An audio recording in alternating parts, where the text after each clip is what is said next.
Right, so I said I'd talk more about this pressing thing because it is. I found it very difficult. I found it difficult to press the old bushings out because they were so broken in, as in, you know, stuck, which is fine. So, but then pushing these ones in, even this I found reasonably challenging at times until you realise just a few simple things about the press. So, first thing is obviously this shelf is adjustable. It can go a long way down. It doesn't need to, but even just moving it, this is at its topmost point, but even just moving it one down gives you a lot more space for the bigger parts. So for example, this one, if I can pick it up, this one, you've just got no chance of fitting that in there, with all the stuff and all the pressings and all that kind of thing, right? So moving the shelf down is one thing. The other thing that I was trying a lot when I was trying to push out the old bushings was I was trying to use the jaws of this quite often, and as a result, these jaws would get a little bit mangled. See, like on that one, you probably remember if you've watched some of the other boring content I put out. But what I did a lot more of is building up these sockets. I know you can get pressing kits, and I really probably should invest in one, but building up these sockets from the bottom as well as the top to get a really straight angle for the press has made a really big difference. The other obvious difference with pushing in new bushings is that it's just far easier. You need far less pressure, and therefore not everything explodes all the time like on the other ones. However, this one, really obvious bit of advice in the end is that for this one I was using a kind of threaded bar kind of approach to pull these in from one side and the other, right? But it ended up with the far too much of the black on one side versus the other, whereas now you can see that they're even. And the reason they're even is that I had to press them back out and then press them in both from the one side, right? Both from one side, and then you make it really kind of even in the middle. And even then, I sometimes still push them a tiny bit too far and I had to use the threaded bar to bring them back. So this was the toughest piece. I didn't enjoy this one. I mean, the one at the top is easy. That one's straightforward. But those two at the bottom are not fun. This one also takes the same kind of bushings, two in each side. This one, relatively straightforward, as you can see, because it's an easy piece to fit in the press, right? It's not straight, but it's relatively easy to fit in the press, and put a few cups on the bottom, put a few on the top, and then just press them in. So that one was okay. Coming down here, you saw the ones I just did, these ones, so they're quite easy. This one, I managed to push in the wrong way around to start with, the metal on one side, the wrong side, so that was a bit more difficult. And then because of the length of this arm, it's actually quite difficult to get in the press. It's not that easy. It's kind of like you're trying to, it's so tall, right? And again, moving the shelf kind of helped with that one. So that's not too bad. So if I go around what else I've got to do, so then there's this one here. This was relatively easy. This was basically a push-in bush. There was no issue with that. Didn't really need pressing. So it's a multi-piece bush here, as you can see. So this is the same one. So you kind of just push it in from one side, push it in from the other. These are obviously for when it goes into the car, and then you've got these that go in the middle. So I found that one, you know, pretty straightforward, I have to say. And now that's nice and solid. So there's that one. Same the other side. So then I've still got two of these left, which I need to figure out where they go. Probably won't be too difficult. Yeah, two of those left. I've finally got rid of all of these. And when you think about all the different ones that there were, so 1, 2, 3, 4, 5, 6, 7, 8. So same side, 16, 17, 18, 19, 20, 21, 22, 23, yeah, 24 of them needed pushing in, so that was quite advanced. Next step will be trying to get this assembly of kind of, not that way, this kind of, that goes kind of through there in a way with this, to make the adjustability of the, I think it's the toe, can't quite remember, but it gives the adjustability there. But this, which I, not anodized, I coated in some way, can't remember the exact term for it now. Obviously it's got a nice thread on it, but the powder coat has gone in there, so I need to somehow deburr this thread to get that to go into it, because at the moment it's not going. Right. And then we're pretty close to full bushing, so that we can start to actually build up the suspension, because you get all the different parts and where they go, basically. Like, I'm going to make a fool of myself now because I can't quite remember how this goes together, but I think this lower one, yeah, that's right, lower one basically goes there, and that bit connects in there to give you the adjustability that way. And then these two bits down here go onto the bottom of that, of the upright, and then the top of the upright goes into the middle of that, and these two go into these two up here, right? And then in the middle, the reason you got three is that obviously you've got a suspension, a coilover in the middle. So we can build all that up. Obviously, once the drive shaft is also coming out of here, is necessary. So on the drive shafts, I took them apart. I don't know whether I've said this already or cut it out if so. Right, so because we're about to build up the front end and the rear end because of all the suspension bits, this steering rack needs to go in first for the front end, because otherwise you won't get it past all the suspension once it's in. Now, when I took this to be refurbed by Kylie Clinton, they've left the rods on. So sometimes people don't do this, and they just put this bit of the steering rack in and leave the rods till later, because they obviously get in the way of putting the suspension in. They've already put them on for me and kind of, you know, banded them up. So I'll leave these on. I won't take them back off again. But it's been a few months in the garage, this one, and so the steel fitments that they put on, you can see have got kind of some surface rust on. So if I show you a bit closer, they've just kind of surface rusted up, and on here as well. So before I put this in, I'm just going to you know, delicately sand off this rust, and just give this a little bit of paint on these surfaces that you can clearly see are going to rust when they're on the car, because there's no point having this rust straight on the car when it's just been redone. Obviously the hoses are fine because they're stainless steel hoses and it's all been painted. There are a few little bits of paint that I might just touch up, like this one that seems to have got knocked somewhere, here. Probably inevitable, to be fair, but still, we might as well do this small bit of work before we put it onto the car. One of the folks at Kylie Clinton, I've just fitted couple of things that they shouldn't have fitted. I don't know, because this had surface rusted, so I've painted it. But I've just realised this one here, I've not sanded that. I mean, you can see it's basically in perfect condition. There's not much rust on it, if any. Can't really see, don't think so. Whereas this bit has rusted, so maybe they just fitted a bit of the incorrect hardware, whereas they should have fitted, I imagine that's nickel plated or something, should have fitted one of those there. And maybe this hardware here, these banjo or whatever you call them, maybe these all should have been nickel plated, but they just weren't, and they got the wrong stuff out. I mean, it's no big deal anyway, but we'll finish off up here. Just pop the steering rack back in. Just got a couple of placeholder bolts at the moment, really long ones that I've already got. That was a bit of a pain in the arse to get back in, I have to say. So it goes in from the left, but you've got to be really careful about threading, particularly this bit, because it's obviously massive. And you've got to bend these track rod ends, obviously, because they do bend, right? So you need to bend those into an appropriate position. Basically, I put it in this way, so it kind of from the passenger side, you in theory I think you might be able to get it out here, but I really don't think so.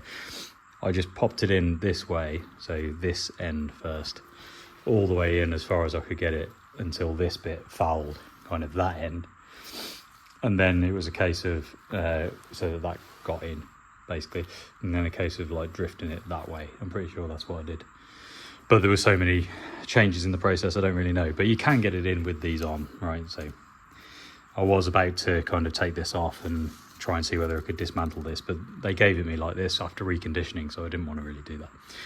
Okay, so that's in, because that's the first thing that definitely needs to go in. There's no way you can get it in once these arms start to build up, and now I'm going to start to build this up. Okay, so these are all the chassis bolts, or at least bolt kits Sport Motives gave me. So, you know, smallest going up to biggest, and then these little caplets on the end. You can see the great majority, there are 16 of these that all basically go in the same place. 16 of those basically go in the same place, then slightly thicker, same length, longer again, and then a couple of shorter ones down here. So the key for me is just knowing which go in which. So that should be straightforward, because I've got the old ones off last time, so that's all bagged up there and they're all labelled. So just like when I did the diff, and I used these short ones because I knew they were for the diff, and these, so there should be no issue. And it's also about getting the spacers in the right place for each of the arms, because they've got different spacers. So we'll start on the on this rear corner here. So we've got this really interesting joint here, which you can see is put together at this point. I'm just going to make sure it's fully copper slipped, and because I want to copper slip this part as well. But this is for the suspension adjustment, basically. So that goes in there, but it's got, as you can see, take that out, take this off, that's the locking kind of nut, but then it's got this adjustable screw inside the tube here. So these obviously seize in quite easily, but also they allow us to do a little bit of I'm not sure what it is, toe adjustment I think it is, on the rear suspension. So I couldn't, after the powder coating, this thread inside here had quite a lot of powder coating, and I don't have a big enough tap to be able to tap out the powder coat that was in the thread. So I took this to Ian at Sport Motive, and as usual they really helped me out, being the kind and happy guys that they are. And so we managed to tap that thread nicely, and that now sits inside there. But I just want to copper slip this, pop it back in, copper slip that, pop that back in, and then actually we've bushed the entire suspension now, so it's time to start to build this up on the car, which is quite a cool moment. A few things they don't tell you when rebuilding the chassis. Obviously I'll film some of this, probably when I do the other side I'll film putting the side together, because obviously I'm learning as I go. Obviously these are tight, and they're meant to be tight, and they need a bit of tapping in sometimes, but you don't realise just how much of a difference powder coat makes on the edge of the surface.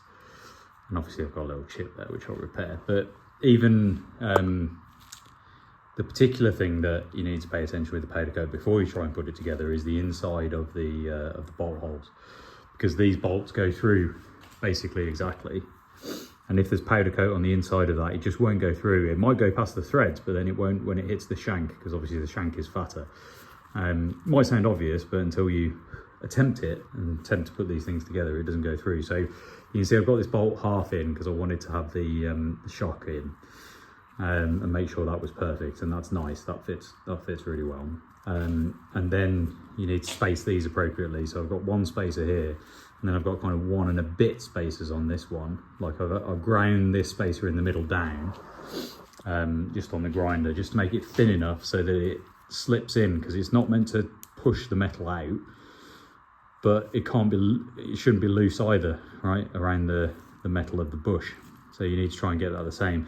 And when you're working on a chassis like mine, which is, 100,000 mile chassis that's been, repaired and re-powder coated, not all of these are exactly perfectly straight to where they were manufactured. I mean, they probably weren't perfectly straight to start with, in TVR. But then, now I've got all that together, that can bolt through. I'll put this bolt back in now. That one's gone in a few times on a test fit.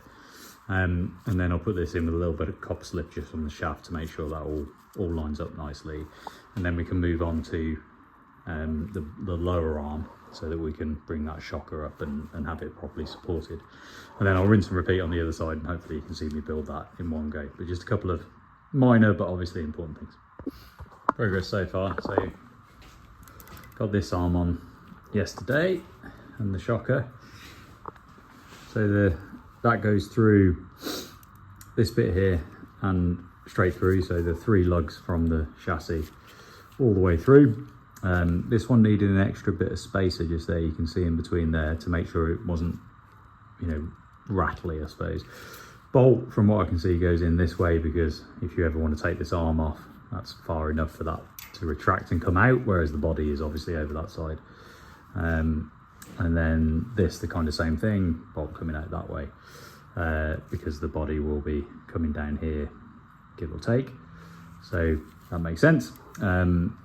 This lower arm, I'm struggling with, because if I get this out of the way, the great benefit of the bushes we have is that they move like this really.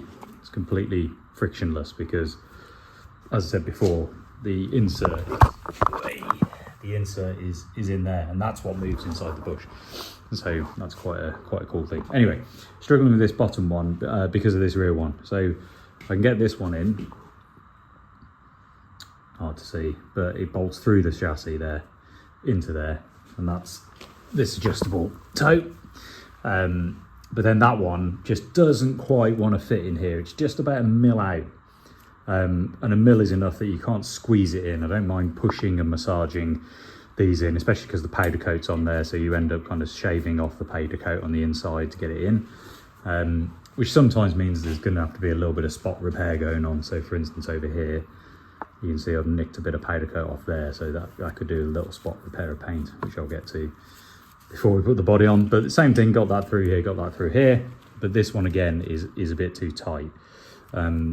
Even if I sanded all this off, because I did that this side, if it wants to focus, that's all kind of sanded off there, it's flat.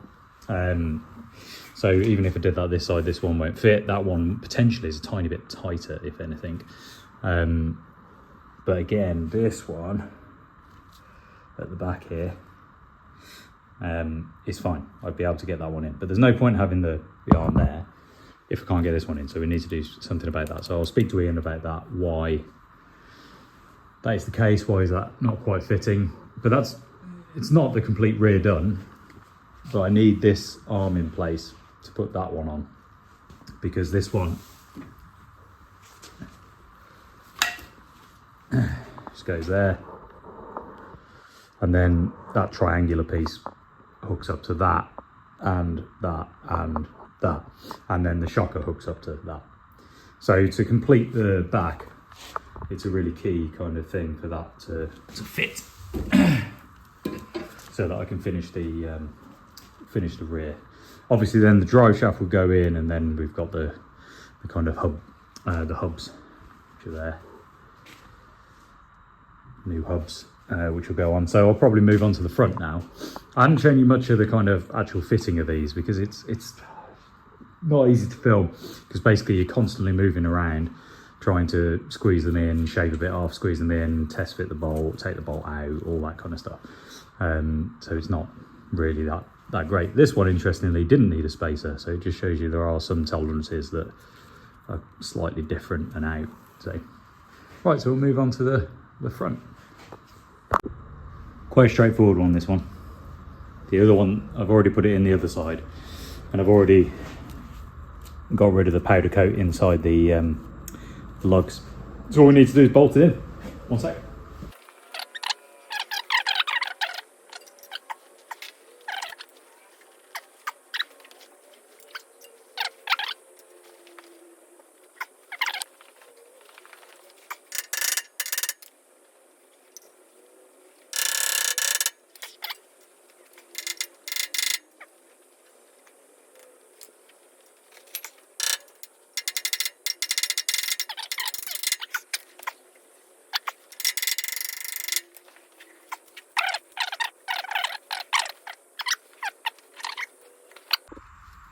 Now the next issue we've got, for those of you paying attention, is that you remember that because of the powder coat, we had to do the threads on those really big toe adjuster bolts.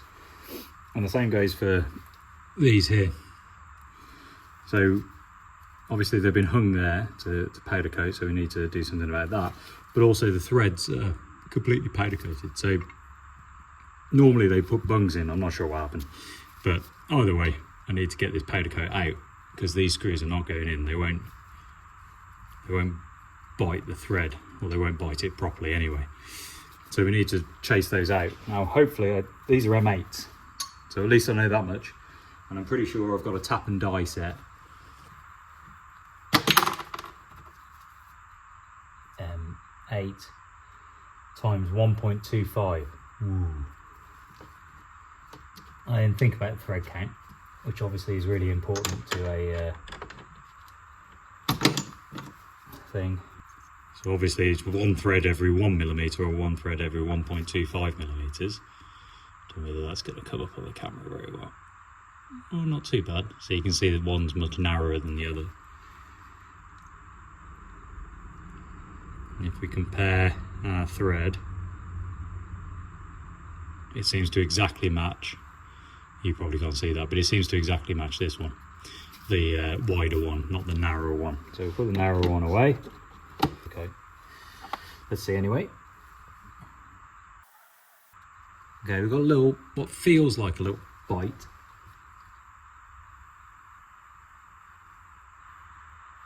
But not really.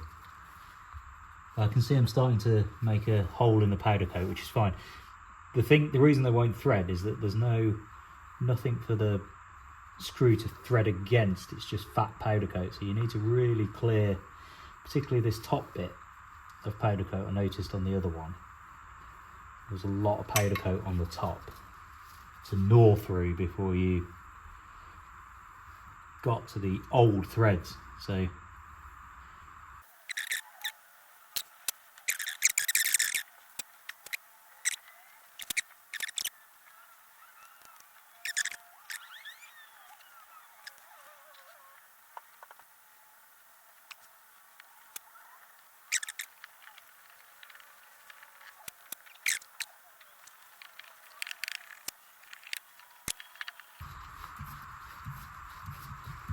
okay, there we go. Oops.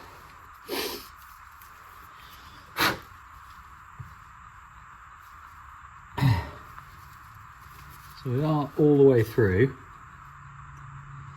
The ultimate test, of course. I'm just going to make sure this can go all the way.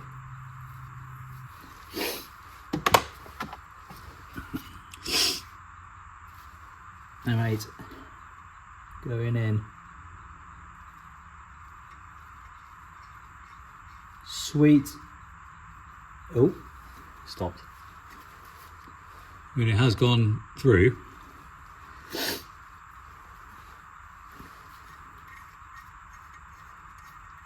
Not quite sure. I mean, it does look exactly the same as the powder coat one's, just missing the powder coat, which I guess is exactly what I'm after.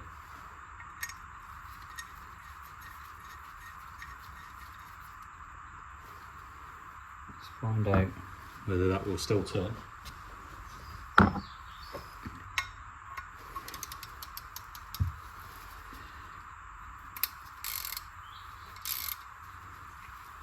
Okay, so yeah.